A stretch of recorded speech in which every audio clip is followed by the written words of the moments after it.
Question में 100 question हैं, पूरे 100 क्वेश्चन हैं और अगर 100 क्वेश्चन में से उसने लगभग 80 अटेम्प्ट किए, मैं कहूँगा कि 100 क्वेश्चन है, 100 क्वेश्चन में 80 अटेम्प्ट किए, 80 अटेम्प्ट करता है। ये बंदा भी है, ये भी 100 क्वेश्चन है, क्वेश्चन तो सबके पास समान, इसने भी 80 अटेम्प्ट किए।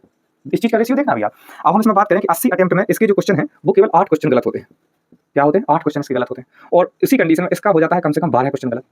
अब ध्यान देना इस बात पे मेरी, आप सभी लोग। 8 क्वेश्चन जब इसके गलत होते हैं तो इसका सही कितना हो जाता है? सही हो जाता है 72 क्वेश्चन।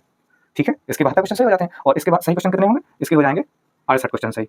ठीक है, इसके 68 सही हो गए। अब अभी तो ये वो हैं जो गलत छटे हैं। अब गलत छटने के बाद माइनस मार्किंग भी है इसमें। अब भाई 8 क्वेश्चन की मैं वही रेशियो लूंगा तो 3 क्वेश्चन तो आपके सही चले जाएंगे, 3 त्रिकानो 1/3 की माइनस मार्किंग है। अब दशमलव पे बात मत कीजिएगा इन सब चीजों में। तो 72 क्वेश्चन में पहले आपके 3 माइनस होंगे तो ये लेके आ जाएंगे उनको 69 नंबर पे। ठीक है, 69 पे लेके आ गए, है ना। और अगर उनका यही रेशियो बात किया जाए तो अब इनका कितना कटेगा? 3 चौको 12, इनके 4 नंबर माइनस में होंगे तो इनके कितने क्वेश्चन बनेंगे? 64। अब आप चेक कीजिए जरा, 100 क्वेश्चन दोनों के पास थे, 80 दोनों ने अटेम्प्ट भी किए, दो एक के 8 गलत थे, एक के 12 गलत निकल गए। अब देखिए रेशियो कितना फर्क पड़ा। सबसे पहले तो फर्क कितना पड़ा कि एक के नंबर कितने हो गए? 68 और एक के हो गए 72। कितने अंदर आ गया इसका अंतर पड़ गया आपको कितना? पहले सबसे पहले तो 4 नंबर का अंतर पड़ गया। अब इसके नीचे आइए जरा, इसके नीचे आप देखेंगे तो ये हो गया 64 और ये हो गया 69। अब देखिए यहाँ 5 नंबर का रेशियो आ गया।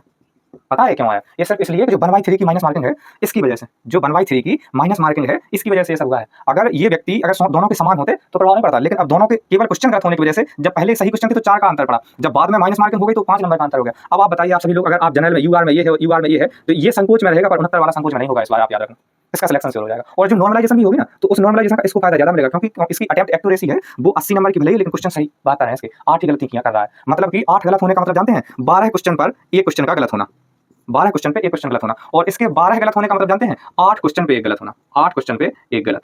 अब एक्यूरेसी देखिए कि 12 क्वेश्चन पे एक गलत और 8 क्वेश्चन पे एक गलत, कितनी सारी गलतियां हो रही हैं। यहाँ 4 नंबर का इसने उसको फॉल्ट कर दिया सीधा 4 क्वेश्चन पे। यही होता है एक दूसरे को आगे पीछे करने में फर्क पड़ता है। इसलिए मैं कहता हूं कि आप सभी लोग जो भी वर्तमान समय में जिनका चयन हुआ था उनके लिए हार्दिक बधाई सीबीटी फर्स्ट के लिए। और जो आगे पेपर देने जाएंगे फ्यूचर में किसी भी एग्जाम को अगर यदि आप देते हैं, यदि आपको प्रश्न क्लियर है, आप सटीक प्रश्न का जवाब लिखिए, जवाब दीजिए उसको। यदि आपको नहीं आ रहा, संकोच में है, उसको छोड़ दीजिए। 100 में से आप 52 भी अटेम्प्ट कर पा रहे हैं, आपके केवल 2 गलत निकले तो आप 50 की उसमें एक्यूरेसी में रहेंगे। जो व्यक्ति 70 करके 15 गलत करके आ गया तो वो तो तुमसे ज्यादा घटिया हो गया। इसलिए अपनी शिक्षा पर उतना रखें कि जितना हमें कंट्रोल है तो उसी को उतना ही लगाएं। ये नहीं कि जल्दबाजी के चक्कर में, सिलेक्शन पाने के चक्कर में 100 में से 90 अटेम्प्ट कर दिए, 35 घर आके गलत निकल गए, इसमें आप बहुत नीचे आ जाएंगे। बगल वाले से आपको नॉर्मलाइजेशन का भी लाभ उतना ज्यादा नहीं मिल पाए। ठीक है, आज हमसे आपसे एनटीपीसी की जो एक्सपेंडेड कट ऑफ के बारे में बात चल रही थी, आज यहीं पे विराम लेते हैं और फिर इसके बाद मिलते हैं आप सभी से जब ये कट ऑफ आएगी। देखते हैं फिर क्या इसका रहता है। ओके, ज्ञान साथियों।